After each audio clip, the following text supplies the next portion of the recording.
I was listening to the story it was a story of a family in Washington, and the little boy called the Bigfoot the Cowboy Man. And he had, apparently it had made an effort to steal this kid.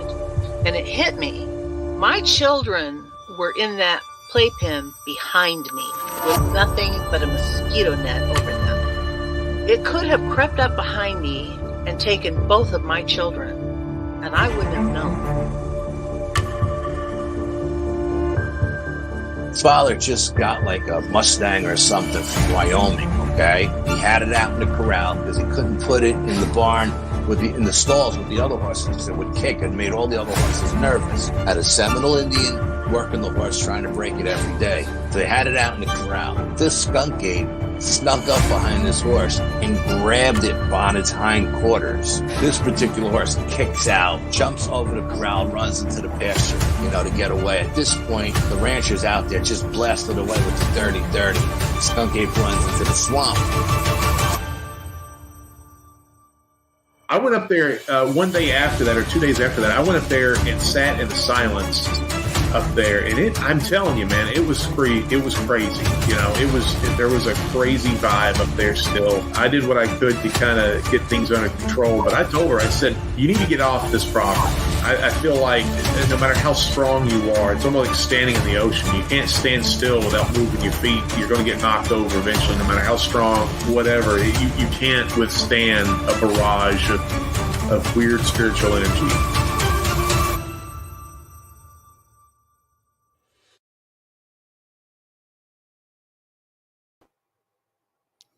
What's up, everybody? Let's see here.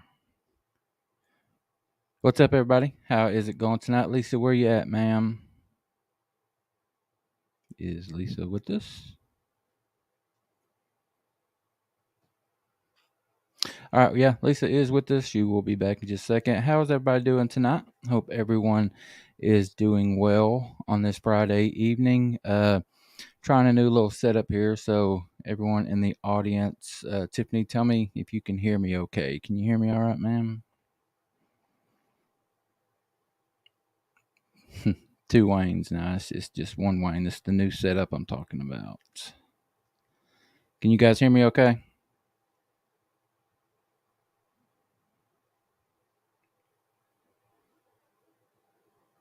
All right, I'm going to act like we can, or assume that we can. Hope everyone is doing well tonight. Those of you that will catch it live with us, those of you that will catch it later, we sure do appreciate it.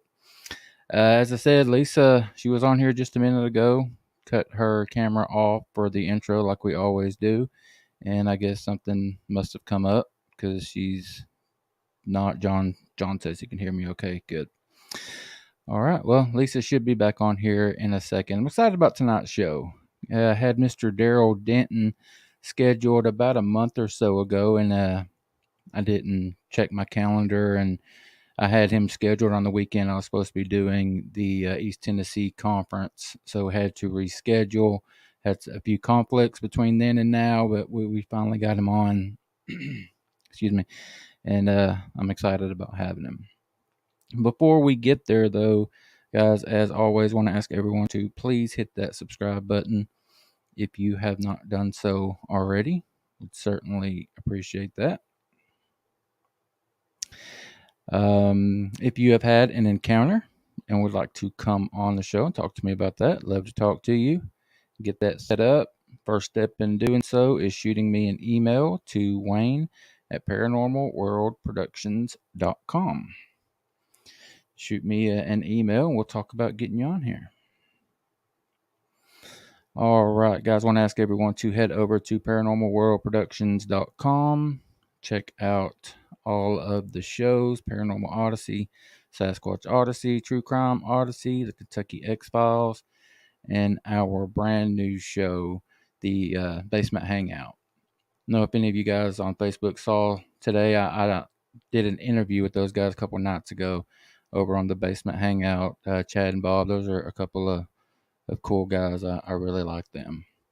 So check those guys out if you have not done so already. I think you'll be pleased. It's not all paranormal. They talk about a lot of different stuff, but they are absolutely into the weird as we are. So yeah, check them out. All right, guys, if you have a question tonight for Mr. Daryl Denton, please feel free to ask those. He is expecting them. We are expecting them. But if you do have a question, put them on in all caps, if you don't mind. It makes it a little bit easier for us to see. Lisa, it's usually her main role, watching out for questions during the. There she is. What happened to you? Sorry, had to take a call. Well, you're an important person. I'm in the middle of making a movie right now. Well, that means you're an important person. I don't How know. you I don't doing? know about that. I'm a busy person right now. How you doing, ma'am? I'm doing good. Just we start filming next week, and I can't wait till this wraps where I can kind of talk about it a little bit. It's right up our alley. Yeah, that's what I hear. I can't wait till you're able to talk about it. I'm excited.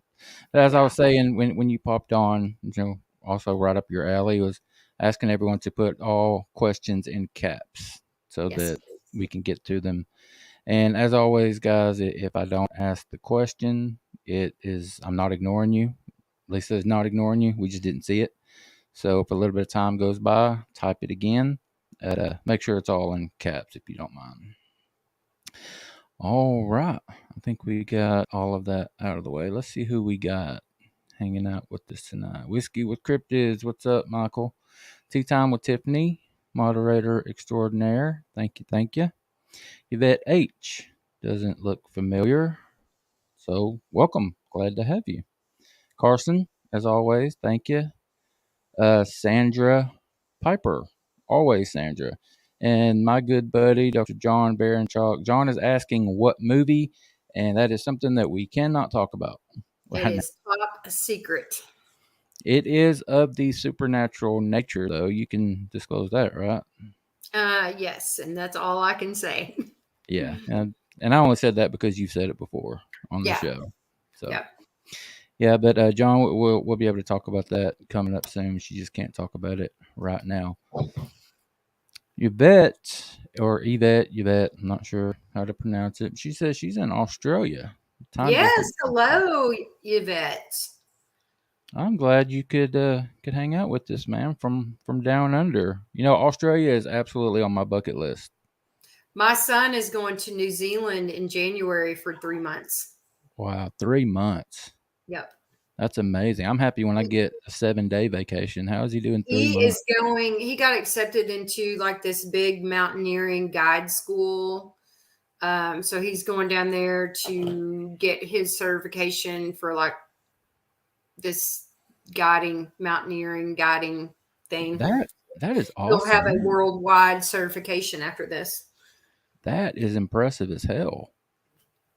That's Yeah. cool. They only take so many people in the school a year, and he got How old is he? So, yeah. How old is your son? 30. Oh, wow. I was thinking like a 18, 19, 20-year-old. Oh, hell no. No, I'm old. You forget I'm old. If you're old, I'm old, so let's just not go there. All right. Quick announcement. We have flirted with the idea for some time now about moving the show off of Friday nights. I think we're going to go ahead and do that. I have purposely not been scheduling people so that I can dwindle down the Friday night ones that we have scheduled already. So I think this is going to be our last Friday night show. We're going to move the show to Tuesday nights. That being said, next Tuesday is the 4th of July. So we're not going to do a show on the 4th. We will probably do one on, well, not probably. I got it set up a little while ago. Mr. Carter Bouchard is coming back for his part 2. We had him on last week, and it was a great show. Everyone still talking about it on Facebook. It's a really good show. But we got him scheduled for a part 2, and he's going to come back Monday to do Cool. that. So you guys don't have to go a whole week without an episode. So next week, we're going to do a show on Monday night. And then after that, the show is moving to Tuesday night. And look who decided to grace us with her presence. No. Miss Jordan Tether. I don't know her. Who is that? Glad you could hang out, ma'am. Jordan's my wife, for Yeah. those of you that don't know. All right, we are 10 and a half minutes into this thing, and we need to get our guest out. Are you ready, ma'am? Yes, I'm ready. Let's go. All right, everyone. As we said a little bit earlier, got Mr. Daryl Denton on, and I'm super excited to have him. Daryl, how Thanks you for doing, buddy? having me. Appreciate Hey, it. Daryl. Hey, how are you? I'm good. How are you? Congratulations on your movie. Oh, thank you. It's just what I do. I understand. Yeah, I've got a Yeah, few documentaries working myself, but I Cool. think it's kind of hard to follow Carter Bouchard. He's a close friend and think the world of him. So I'm going to have a heavy footsteps to fill tonight with following Carter. But appreciate yeah, you but having me on, Wayne. I'm honored to be here. yeah, man. The honor is mine, and from what I've heard, you have had quite a few experiences yourself, and pretty good ones. So I'm really, really glad to get you to come on and talk about those. Before we get started, there's one thing I would like to know: your Facebook group that you started. How in the hell have you grown it so big so fast? Well, I just got great members. I really do. I've got members that will by themselves, invite 10, 15 people a day. And then I've got a lot of great members that are in my group that are superstars to me. So proud that Ron Moorhead's such a good friend. He's in my group and he's done a lot to help. Carter Bouchard's one of my admin. He's done a lot to help us. Jennifer Appleton, Robin McCrary, who both those are incredible. Um, I myself am an admin. yeah, we got so many in a group that I guess we're blessed to have so many good people in there. And the biggest thing is, I think makes our group so different than a lot of other ones. A lot of people say no criticism, but we are absolutely no criticism. If you don't like a post, comment, or picture, just if you can't say something positive, if you don't see it, I understand. I don't see that, that's fine. But just scroll on to something else. And everybody that joins us, a lot of people couldn't tell their stories because they took so much criticism over the years. Like myself, my first experience was in '92. Martin Groves and I would, Martin is also one of my admin, and Martin Groves and Barton Unley are my two best friends, 41 years, and they are my research partners. So, those two guys do a lot for me, and I do a lot for them. But we don't take any criticism. I mean, if you got something bad to say, go somewhere else. Yeah, very good. Very well said. I agree with that 100%, buddy. I really do. I appreciate Well, you being there. I really do. Thank you very yeah, much. yeah. I've been there for a while now, and Yeah. I have enjoyed it. Yeah, you've been All there right. about 10 months, I believe. That's a good while. Yeah. Because we've been there. We started the group in February of 22. And Oh, okay. And how we've many got, members you got now, Daryl? we're real close to 28,000. That's amazing. We're doing about over 100, right around 140 something a day on average. But, we, like I said, it's not me. It's all my good people I have working with me and helping me out and the great members we have. So Well, everybody fits in. it's really impressive, to say the least. It really is. I started my group back in, I think, 2020, and I don't even think I have 2,000 people. So it's really cool what you've been able to do. You spoke a little bit about the early days, getting your start, had your first experience in 1992. Is that what got you interested in the topic? If so, just go ahead and tell us about that experience if you don't mind. I was always, I wouldn't say that I didn't believe in Bigfoot, Sasquatch. I call some of them forest people. I call some of them Bigfoot or Sasquatch because I personally think there's a difference. And I'm no expert on anything, but that's just from my personal experiences. But, in '92, I was a hunter all my life, and I deer hunted and just about any kind of hunting that when the season was open, I was there and doing that. So my first experience was in November of '92. Are you there? Yeah, I'm there. Go ahead. Okay. I didn't know if I'd lost you or not, but No, you're fine. my first experience was in November of, actually, it was November the 6th of 1992. And that was opening week of black powder muzzleloader in Tennessee, where I grew up and lived all my life. I live in Virginia and Tennessee now. I stay here with my ex, lives here. I stay here with my kids. And then I go home too. So I'm traveling back and forth. But I grew up in Tennessee, and my grandfather had a pretty good sized farm. And after you went off his property, all of his neighbors didn't mind me hunting there or my friends, but wasn't a lot of hunters up there. It's a real rural area. It's Cannon County, Tennessee, which is kind of Middle East Tennessee. It's like I said, real rural, way out in the country. My granddad lived there all his life. He knew those woods and hills and hollows as good as anybody. And we had been going up there, me and three of my buddies, real good friends of mine, hunting partners for years, a guy named Cody and Scott and Jason. And we would take my camper up there, pull it with a truck, and park it next to my grandfather's barn and hook it up with electricity and set up. And one of us would follow with the truck and another truck, and we'd carry four-wheelers. Just a real good whole 8 days of camping, the whole week of muzzleloader. We'd get there the day before and do a little scouting. But we had stands already built in this area, and then we had our carry stands, which we carried on our back, which are climbing stands. And this particular year, my granddad at that time was 92 years old, and he was incredible when he was 92. He would have never thought he was 92. He lived by himself. My grandmother was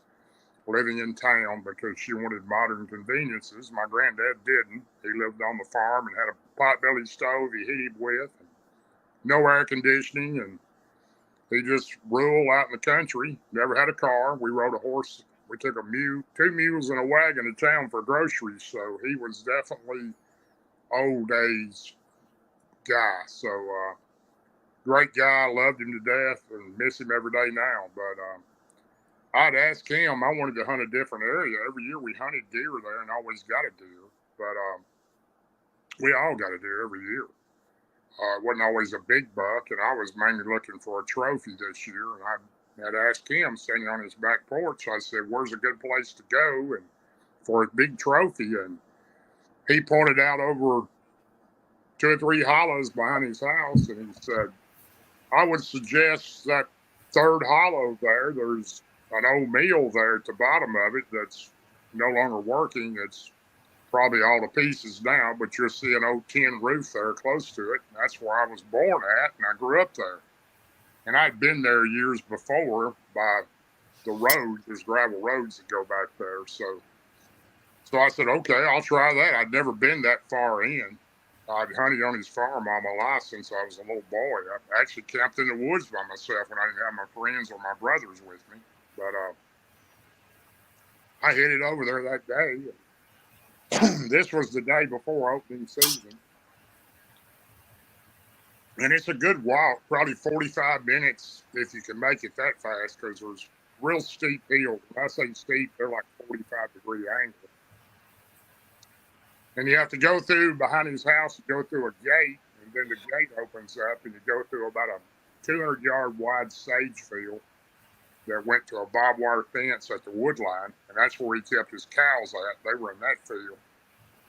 And I'd cross that fence, barbed wire fence there after I'd made it through the sage field, and went on up over the hills and got over the third hollow and went to the bottom of it, and I found the creek, and I walked around the edge of the creek, and I seen the area he was talking about, and I found a tree to my left, and I took my climbing stand off and put it around the tree, climbed up it, and cut a few limbs off with a little saw I had, and got ready for the next day, and came down, left my stand there, and crossed the creek and looked around over there. And on my way in, I'd had a drag rag that, if you know about deer hunting, it's what you put on the bottom of your boots, a little elastic top strap, and you hang it in a tree, and it kind of leaves a scent, covers up your scent. Sometimes we draw a buck in.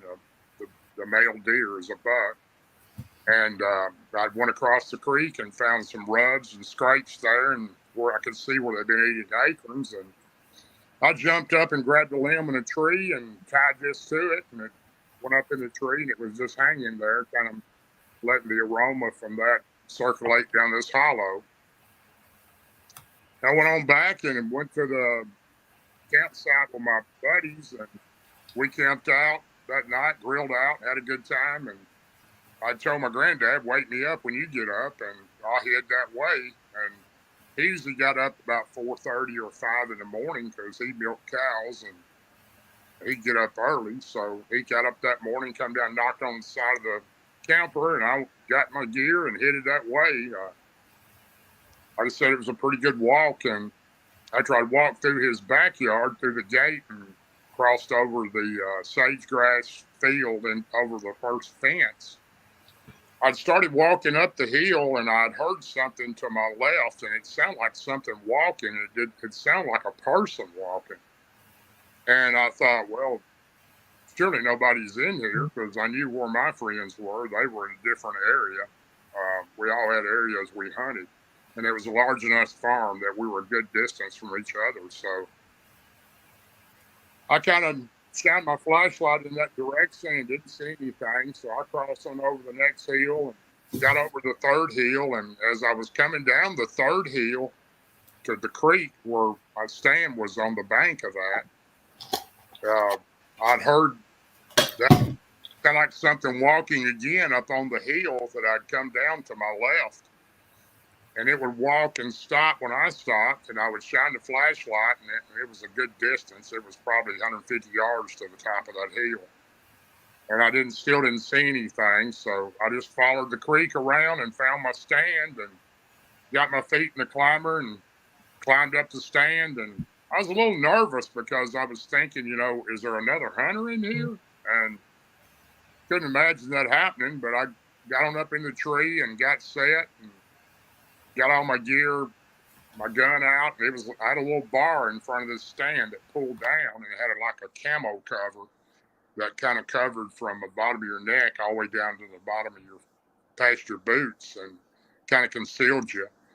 And I had a little blackout under my eyes, and I had a pair of binoculars hanging on the limb next to me, and I had my extra powder horn and my extra loads on a little fanny pack on the right. And I got set up, and I was just sitting there in the dark and just waiting for the daylight to come around. And I sat there a good while, and then just as daylight started coming, I could see across the creek. It was a real kind of a foggy morning, and it was kind of rising over the creek, and I couldn't see the other side of the creek very well. But as the sunlight started coming up a little more, and it got where you could see better, that kind of thinned out and went away. And I could hear the regular squirrels and stuff running through the woods, regular stuff you hear when you're hunting, deer hunting. And I've been sitting there a pretty good while. It was probably around 7:45 or so.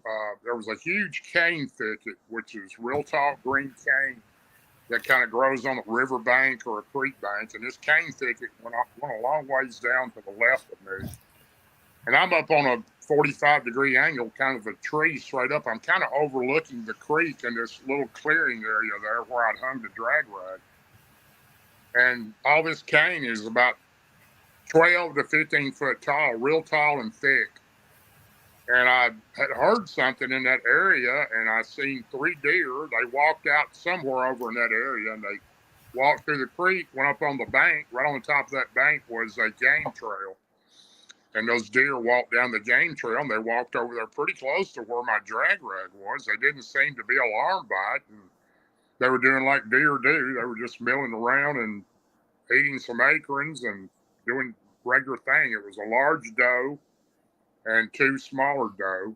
and one was facing to my left, looking to my left, that distance as it was eating acorns, and the other one was on the right side of it, and another one was to the left, kind of behind it. And I watched these deer for a good probably 30 minutes, and they were fine. They were just acting normal, and I was thinking, well, this is a good sign, because normally, after a cool spell we just had, a buck will come in.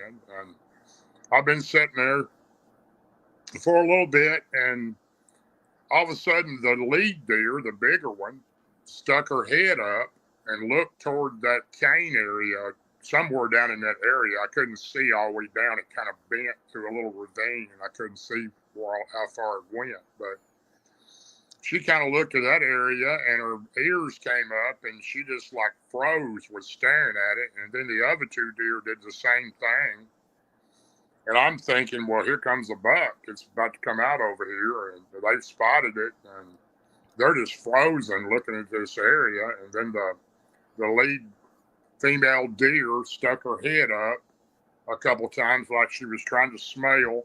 And then she let out a real loud blowing noise like a deer will do as she's looking in that area, and took her front foot, and stomped a couple of times, trying to act like she was trying to make something move.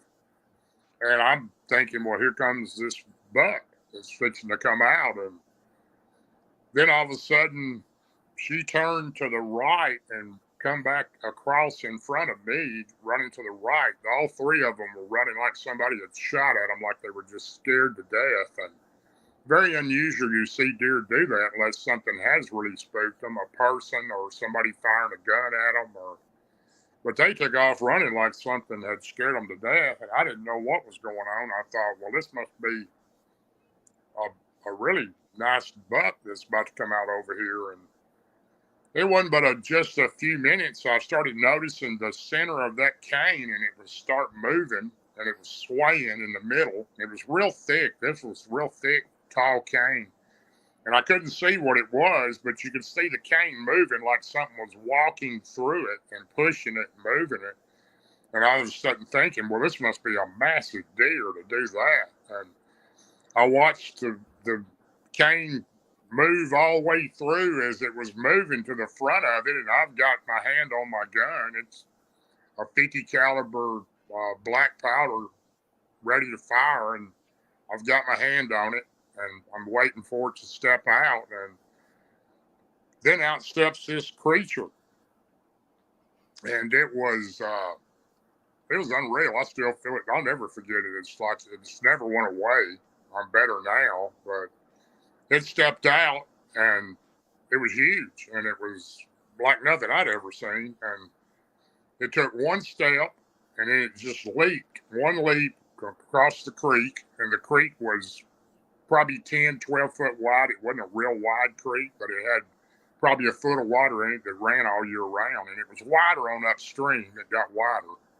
And then it widened out again down below stream. And this thing stepped out, and then when it jumped across that creek, it landed on that game tail, and it walked right in front of my view, facing the drag rag, but walked right in front of me. And I'm at a 45-degree angle in a tree straight up. I'm kind of looking over on it.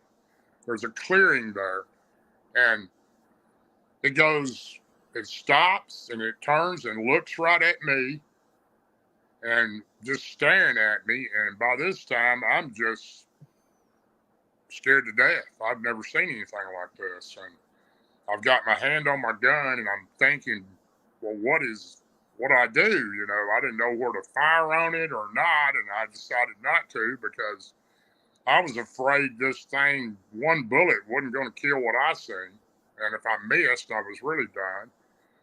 And it stared at me for a second, then it showed me its teeth. And when it showed me its teeth, it's like everything in me switched on. I was like, this thing's going to kill me, because I didn't know I had fear in me like that, because I've never been frightened in the woods, and I've been around a lot of creatures, but I've been cautious, but not scared like that. And I was at that point just frozen. I could hardly move. I could hardly breathe. And this thing was looking at me, showing me its teeth, gritting them. And then it growled at me. And when it growled at me, it was looking at me like it was really mad. And it was the ugliest thing I've ever seen. And then it walks about 5 foot, reaches up, grabs that drag rag, pulls it down, smells of it, and just rips the whole tree limb out of the tree with the drag rag on it. And this wasn't a massive limb. It was probably about 4 inches round down where it met the trunk of the tree. But it was big enough that it took a lot of strength to do it. It just threw the limb on the ground. It comes right back to where it's at and is staring at me, breathing real hard.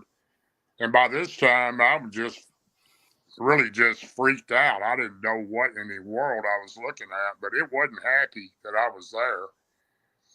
And I was trying to make a decision, if I could make a decision, because I was so frozen. I was like I was just not able to even hardly move. And I didn't know where to run, jump, shoot, what to do, really. And then it looks at me and it takes a breath and it lets out the longest, loudest scream I've ever heard. And I've listened to a lot of tapes since then of Bigfoot screams and hollows, and I've never heard one like that. But it echoed all down that hollow and right into my chest. And I was absolutely terrified. I didn't know what this thing was going to do. I thought for sure it was coming across the creek. It was going to just jerk me out of this tree. And by this time, I'm getting my senses back and trying to make a decision on what I needed to do. Whether I wasn't going to try to climb down because it takes 15 minutes to get down to that climbing stand. I was up about 25 feet. And I was just about to make the decision to drop the little guard in front of me. It folded down and just jump. But then it just all of a sudden it turns and it walks parallel back behind, straight ahead to where I was looking at it, and walks off toward the wood line. It turns and looks at me one time, and it keeps going. And I watched it walk into the hardwoods until I could just barely see it. And I had one of those old Iron Man watches on. I don't know if you remember those, but I had them when I was growing up. They were kind of like a digital type watch back then. And the reason why we all wore them and hunted because they had an indigo button and you could see in the dark with them. But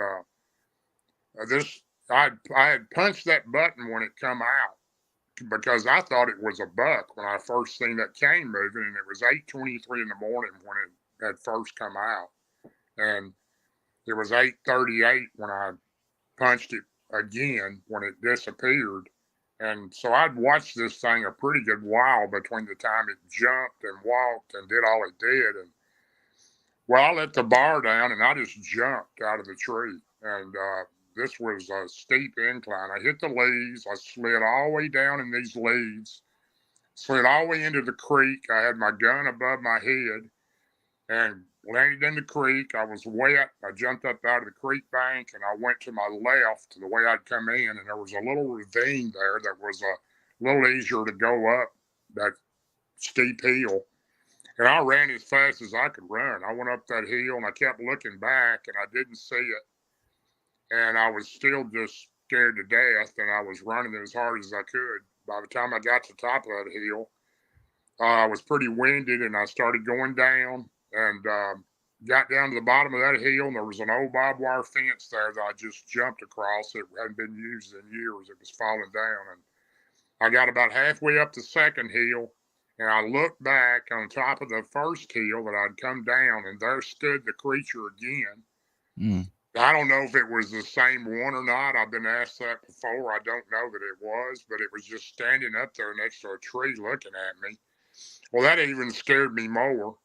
So I gave it all I had and got over that hill. And then I was coming down the third hill where the barbed wire fence was, where I had to cross to get to the sage field before I got to my grandfather's gate. And I was looking back. I didn't see it. It wasn't following me. It didn't seem to be, but I was running as fast as I could. And instead of climbing that barbed wire fence, I actually just jumped it. And when I jumped it, I caught the bottom of my pants leg and ripped it all the way up past my knee and cut a big gash where that barbed wire dug into the side of my kneecap. And I didn't even feel it. I didn't know it was cut till when I jumped that, I hit that sage grass and run through that field about 200 yards and got to his gate looking back, and I didn't see the creature. I opened the gate, locked the gate, and then I run straight into the back of his house. He had an old farmhouse and it had a porch on the back with an overhang on it. And I went through the back door and slammed the door and locked it and bolted it and looked through the glass in the door, didn't see the creature. Went to the right and where his kitchen. I went into his kitchen and then went to the right into his doorway into his living area where he sat. And I ran in there and he had this big potbelly stove kind of between the right front corner of the house and the middle. And he was sitting in front of it to the left in his rocking chair like he always did. And I went over and sat down in the corner behind that stove, and I couldn't even talk. I was so out of breath. And he was looking at me, and my granddad never called me by my name. We were super close. I lived with him most of my life. When I was growing up, my mom and dad worked in Nashville, so it was 90 miles to Nashville. They'd stay in town during the week and come home on the weekend. And I just couldn't talk, and he kept saying, "Boy." He called me boy all my life. Said, "Boy, what's wrong with you?" And I was just I couldn't talk. I was so out of breath and scared to death at the same time. And he said, "You look like you've seen a ghost. You're white." And I still was trying to talk. And then finally I got my breath and I got up and looked out the windows, make sure this thing wasn't coming. Come back and sit down. He goes, "What's wrong with you?" And I said, "I seen a monster in the woods." He said, "A monster? What are you talking about?" I said, "I don't know. I never seen anything like this." It was just a huge creature that looked kind of like a gorilla, but it looked more human than a gorilla. But it was the ugliest thing I've ever seen. And he said, "Oh, you seen the wood booger?" Mm. And I said, "What is a wood booger?" I said, "I never heard of a wood booger." And he said, "Well, I never told you about them because I didn't want you not to hunt in the woods and camp out in the hayloft with your friends and your cousins and brothers. And you had never had any trouble here over the years." He said, "You probably went into his area because they're kind of territorial." And he said, "I've seen 4 in my lifetime and heard a lot more." He said, "I'll be working in the field and see one watching me work sometimes and just looking at me." He says, "They don't hurt you as long as you don't bother them." And I said, "I had never heard anything like about a wood booger." And I said, "I can tell you one thing. It was the scariest thing I ever seen. And it wasn't friendly and it didn't like me where I was at." And I was pretty shook up. I mean, it Yeah, took me, I didn't get over it quick. I sat there with him and he tried to reassure me that it wasn't going to bother us. And I finally made it to the couch and sat and talked to him for 2 or 3 hours. And then my buddies came in down at the camper, and I walked out the front door and went down to where they were at. And I asked them if they'd done any good. One of them had already had a deer in the tree. He was skinning it when I walked down there. Cody was. And Scott greeted me and said, "You do any good?" And I said, "No, I didn't do any good." And they were kind of excited. They only had one deer, but at least somebody had got one the first morning. And I said, "You guys, we've been hunting up here 5 or 6 years. Have you ever seen anything up here in the woods before?" And they all looked at me and said, "What are you talking about?" And Big D, like everybody calls me Big D when I was growing up. And I said, "Something like a creature, like a Bigfoot." And they started laughing. They said, "You had too much to drink last night." I said, "No, I didn't drink anything last night." And they said, "No, we ain't never seen nothing like that." So I just let it go. I didn't even bring it up again. But I hung out with them, and I didn't stay in the camper another night. I stayed at my granddad's house with him while they stayed in the camper. And I didn't hunt anymore that week. And matter of fact, I didn't hunt. I had nightmares for weeks, months, years. It was about 7 years before I went into the woods again. So Yeah, that would do it. We got a few questions all from right. the audience before I start to dive into the encounter. First one, clarify, you made the comment forest people. Now that's just what some people call Bigfoot, right? There's no difference between a Bigfoot and a forest person. Well, my personal belief, there is. Okay, well, explain.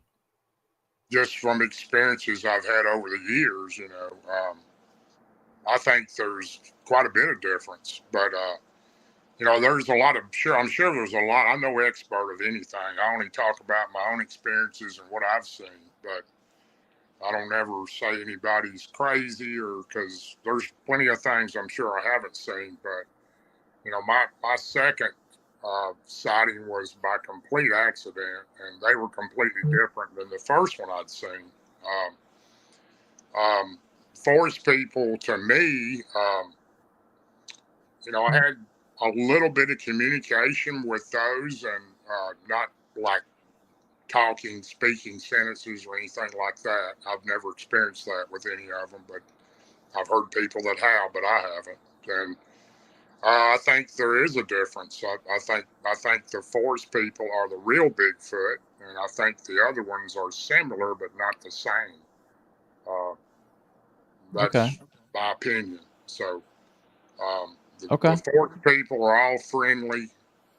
They seem to be the one that make the X's in the woods, the big X's. That's their marker. Um, they're not aggressive. They're real elusive, very intelligent. More intelligent as some people are more intelligent. They definitely can read your thoughts and know your intentions. I've never mind spoken with one. I've got good friends that do that. Scott Pace, one of my closest friends, he's probably the best in the world with it, but I've never done it. But that's just my opinion. Okay, Miss Naoma Finn, she asked, "What type? Do you remember what type of nose this creature had? What did its nose look like?" It was kind of human like, but it was more flat. It was not I've heard not that. like a big ape nose or anything. It was more human like, but it was more flat. It wasn't as much contoured as, say, my nose or your nose, but it was definitely a big creature. So Okay. Now, a dude from Texas asks, "Was there an odor associated with the creature?" no odor at all. No, did Great not have an question. odor. No. Two really good questions. Yeah, that's curious to me. Sometimes you'll hear about an odor, and other times you won't. And I've talked about my personal experiences. I believe I've seen a Bigfoot. It was at night. Got a thermal image of what I believe to be one, and I believe I've had encounters with them close before, but I've never smelt it. I've never smelt that foul smell that people talk about. So this kind of leads me to believe that they can control it. I believe they do. I mean, I don't know that for sure, but I believe they do. Okay. Now, talking about this encounter, you said it was about 8:30 in the morning when it happened, right? Well, it was 8:23 in the morning by my watch, so Okay. that's when it stepped out. So, and I always, and that watch had like a stopwatch on it, and that was another reason that most of my hunting friends had those old Iron Man watches. I don't even know if they still make them or not, but you could push that button, and the reason why we did that because we'd know what time the deer came out, and we would know about what time we think we'd need to be there the next morning before that. So I didn't know it was a monster coming out. When I seen it coming through the cane, I pushed that button thinking it was a deer, but of course it wasn't a deer. But yeah, it was 8:23 in the morning, and when I pushed the button, when I seen it walk away, when I got back to the house, I'd looked. It was 8:23 and 8:38 when I pushed that button. So it was a pretty good time span, which is unusual, that long a time. But this thing wasn't scared at me at all. It knew that it could have done whatever it wanted to do, and I knew it could too. But it was the ugliest thing I've ever seen. I actually went to the library, back in '92. I don't even believe I had a cell phone then. I may have, but I don't remember. I think the first one I had was one of those big old long beige ones that had the antenna, and I think that was a little later than that year. But Yeah. I went to the library trying to find out because my granddad called this thing a woodbooker, and I didn't know what that was, and I'd always believed that Bigfoot probably existed, but I thought they were more in the maybe on the West Coast, Oregon, Washington, California, Canada, British Columbia, more of that area. I had no idea that they were in Tennessee. So, that was even more shocking to think these things were there on my grandfather's farm. But I went to several Right. libraries trying to find books, and I actually did find a book that had like 10 different pictures of different Bigfoot in it. And the number 2 in the picture was called the Woodbooger. Number 2, the Woodbooger. And this creature looked just like what I'd seen, except this picture had red eyes. The one I seen just had regular black eyes. It didn't have red eyes. Now, So Daryl, maybe I missed it, but did you talk about how big the creature appeared to be? it was about 8 foot tall, and the reason I know that because I'm sick. Then I was almost 6'6". I've shrunk a little bit over the years, but that limb that I had put the drag rag on, my arm length between my head, just straight up touching it, is from playing sports, is about 8 foot, and I could touch the limb after I let it go, and its head was up to that limb, so it was real close, or a little more, or a little less than 8 foot. Well, yeah, you hit it right on the head. Then, what would you say it weighed? I've been asked that a lot of times, and I've really thought about that over the years. I'd say somewhere between 600 and 800 pounds. I've heard 1,000, 1,200. I don't think it was that big. It had a huge, from its thighs up, was massive. Had big shoulders, big chest, uh, but its legs from its knees down were not real wide. They were thick, but not like some of the pictures I've seen of Bigfoot. They were more thin, but Yeah, it seems like a lot of the accounts I've taken in, people talk about it being around 8 foot tall and at the shoulder, sometimes, up to 4 foot wide. And if you can just, everybody listening, picture a sheet of plywood. And that's what you're talking about right there. 8 foot long by 4 foot wide. right. Something that big at the shoulder standing there. I mean, that's scary as hell. Well, I guess what makes it even more scary, you didn't ever realize anything like that was in the woods. I mean, I never knew there was anything like that in the woods, not where I was at anyway. So, Absolutely. I mean, you're told your whole life that there's no such thing as monsters. There's nothing in the well, my woods to be grandmother afraid used of. to tell me, my granddad's wife, who lived in town, that lived there for years. They were married 79 years. So, she used to tell me when I was a kid, stand there, me and my cousins and my brothers, like she would say, y'all get in the house at dark, the boogeyman will get you. And now I know what the boogeyman was. So my granddad also told me, he said, I meant to mention this earlier, which I thought was pretty important because my granddad didn't fear him at all because he said he had a big chicken house to the left of his back porch, and it was made out of logs, old logs. This chicken house had been there for, I couldn't tell you how long, probably at that time, 70, 80 years. It was actually hoed out of logs, and it was made out of that. And he had a lot of chickens in there. And he said in the wintertime, when they get hungry, they'll come up to the chicken house and they'll take 2 or 3 chickens.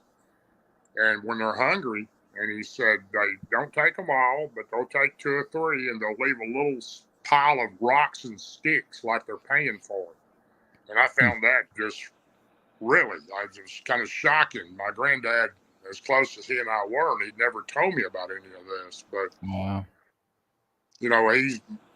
He seemed to think they were a very intelligent creature, and I know they are too now.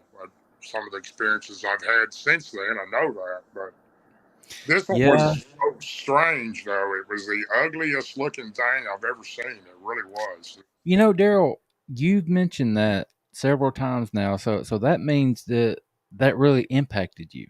in my opinion, just how ugly it was. Can you clarify? Can you explain a little bit what made it so ugly to you? It was just the shape of its head, the way it was formed, and one side of its mouth was kind of like twisted up. It's hard to explain. It had Mm, regular black teeth like us. It didn't have fangs or anything, but the way it looked at me, it was made it even. It looked at you with the most evil look, like it just wanted to kill you. And the expression on its face, I'm sure, had a lot to do with that. But its face looked like kind of like a black leather, and it had a lot of hair, but it was down below its eyes, further down. And the top of his forehead was not hair; it was kind of a leather. But it was just, I wish I had a picture. I do have a picture of what they call the wood booger. I haven't been able to find it in a lot of years, but I did save one that somebody sent me a couple of years ago, and it is the creature that I've seen, except for the eyes. But the Bigfoot I've seen since then, and the forest people I've seen since then, I personally think I've seen three different types, including the first one, and they were nothing like this one. Didn't look anything even close to it. So I don't so know how how many many. sightings have you had, Daryl? Oh, I've had quite a few sightings over the years. I don't know how many. I've never sat and thought about how many, but quite a few, being in the woods sometimes for days at a time, with my research group, two or three of us, or even by myself. I've went in and stayed for 4 or 5 nights by myself, deep into the woods of different areas. But um, I didn't go into the woods after that I didn't even hunt in the woods anymore. It was about 7 years before I went into any woods. What little hunting I did, I would do on my farm or my other grandfather's farm, or that grandfather. I just pull up in my truck and set in it in the field and wait for him to come out on the wood line. And that was the only hunting that I did. I've never been back to that spot. My stand's still there, I guess, unless it tore off the tree or somebody's Mm. been through there since those years. And And what part of Tennessee was that again, Daryl? it's Cannon County, Tennessee. Cannon County. Okay. What towns are in that area? I'm The not town, familiar with the town. this was outside the town. It was in the county part of it, but the closest town was a town called Woodbury, Tennessee, where I was born. Okay. Okay. Yeah, I'm a Tennessee boy myself, down here in Southeast Tennessee. So I'm Yeah, I knew about you two were from hours Southeast. Yeah, I knew you were from that about area. 2 hours south of Nashville myself. I'm Okay. right on the Georgia line. Yeah, Daryl, I know you've had quite a few encounters, and I was hoping that we could get a few of them shared. But that first one that impacted you probably the most took a big chunk of our time. Yeah, I We understand. we try to keep the shows around an hour, and we're coming up on that now.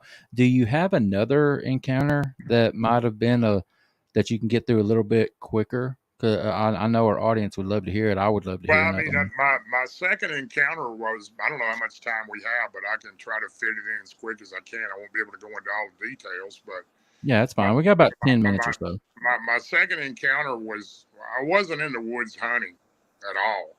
I did a lot of fishing, and I was into fishing for years, and I was president and vice president of our bass club back home, 2 counties, for 19 years. And I was into fishing all my life. I actually liked it better than I did hunting, but I had a spot on the river that I fished, and it was a remote spot, very remote. You had to drive down this gravel road and go down behind an old sewer plant that was there, and you had to have permission to even go in there. You wouldn't even know the plant was there if you didn't know where you were going. But a friend of mine I went to high school with, played football with, we had went down there a couple of times. His dad worked at that plant. There wasn't many people that worked there. It was just a small crew, but you could pull down behind it and park, go through this gate and walk about maybe 200 yards to an area, like followed a game trail, and then it got real thick with a lot of this, what they call kudzu or ivy, and then it was hard to get through that. But there was a spot right before that where a creek ran into the river, and you could fish there. And nobody knew where that place was at except me and a couple of my friends, because he had taken me down there. And that was where my second encounter had. It was by pure accident. I was actually fishing there by myself on a Sunday, and I'd walked back there and went and parked. And I didn't fish there all the time, but I fished there fairly regular every couple of months. And it was a good place to fish. And it had a sandbar that run out next to it you could walk out on. And there was a lot of roots hanging off the bank because it was about 10 foot from the water, and you had to walk out down that bank on the sandbar to reel your fish in when you caught one, or you'd get all tangled in those roots. And I had brought a bucket of minnows down there. I'd fished there a lot of times over the years, but it was, like I said, it was real remote. And I'd heard stuff down there in the past, and we didn't know what it was. But I went down there fishing, and this was probably around February of 1999. And I'd been fishing. I took a bucket of minnows, always bought 3 or 4 dozen. I was crappie fishing down there.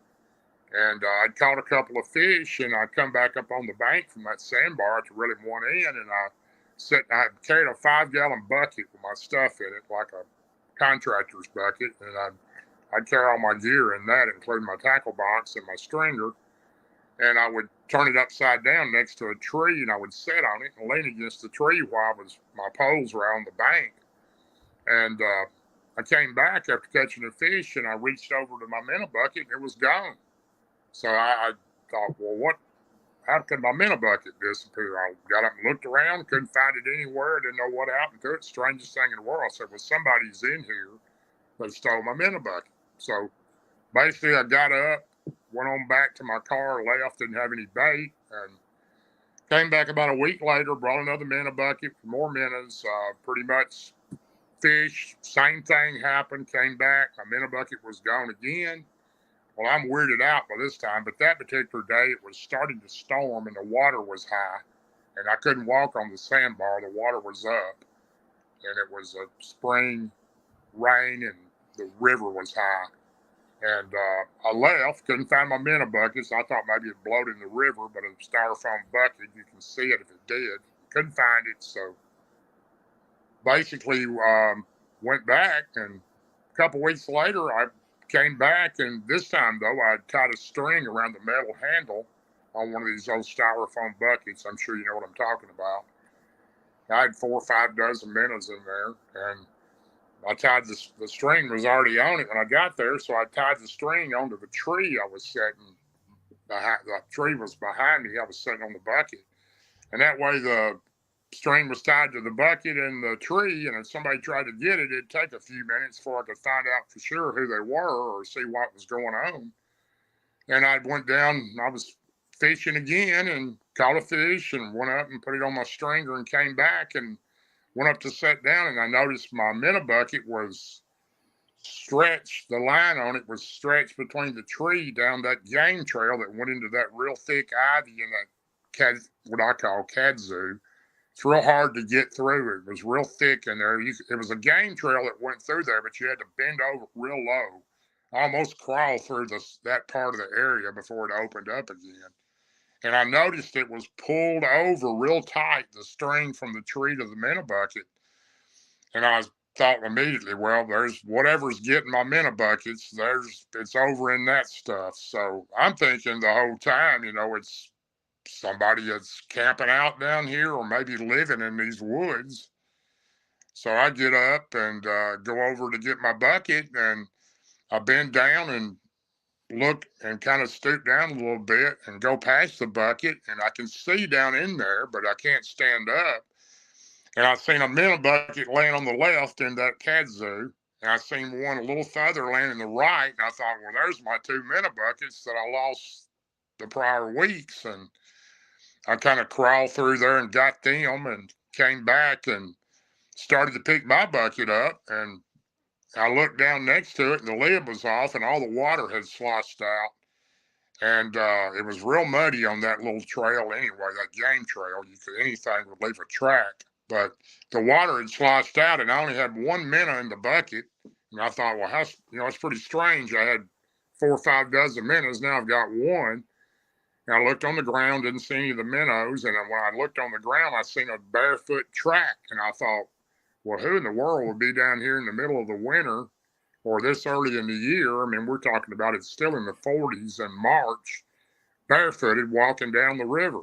So, I couldn't put that together. So I got my bucket and pulled it over next to me and was just thinking, why have I only got one minnow? Who in the world would take my minnows? And about that time, I was looking down in that little trail area, and I seen one of those creatures that was holding on to a tree, and it just it was real low. It was like squatted down, kind of leaned over and looked at me and went back real quick when I seen it. It wasn't a big one. It was between 4 and 5 foot tall, probably close to 5 foot. Well, I then got really weirded out. I got my gear, got the heck out of there. I didn't want to be around these things. I thought, oh no, I don't run into these things again. And I hit it out. So, those, I don't know how much time I've got, but that became my life-changing experience because I became very close to those. They were my friends. And that's the ones I call the forest people. They're completely different. Look more like the Patty type. And they were I only got to know 2 of them. And I seen 3 of them. There were a lot more in there. I could hear them. But didn't get to see them. But I pretty much befriended those and even tried to communicate with them and told them my name and spent lots of hours down there, not fishing, but just trying to understand them and learn from them. And I learned a lot. But well, Daryl, if it's all right with you, buddy, we're getting to a pretty interesting point.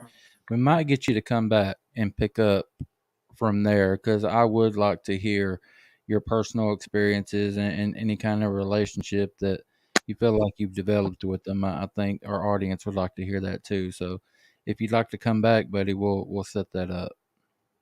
Yeah, I'd be fine, buddy. I'd be glad to come back and help you out with it. I'd okay. like to it changed my life because then I realized that all these creatures aren't evil. Yeah. So made a big difference. I don't think without them I would have ever overcome what I went through after the first experience. But thanks for having me on. I appreciate you having me. Yeah, but like I said, I've been looking forward to it and try to get you on pretty soon, if that's okay, while it's fresh on everyone's mind. But yeah, I can't wait to hear more about. This is the stuff that fascinates me. People that actually form a relationship with them.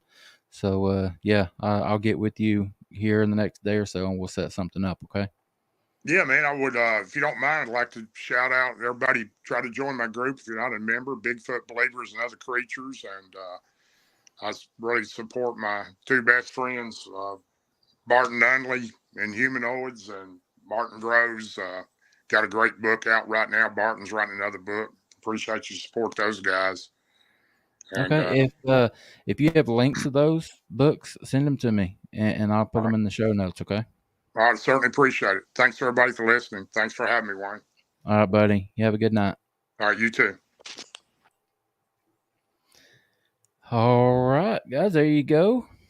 I always tell people to give as much detail as possible, and Daryl, he certainly did that with his first experience, and unfortunately it took up the biggest part of the show. I was hoping that we could get a few more in, but like I said, he'll come back and finish it on out, tell some more of them. I want to thank everybody for hanging out with us tonight. Good audience participation as always. It's been getting better.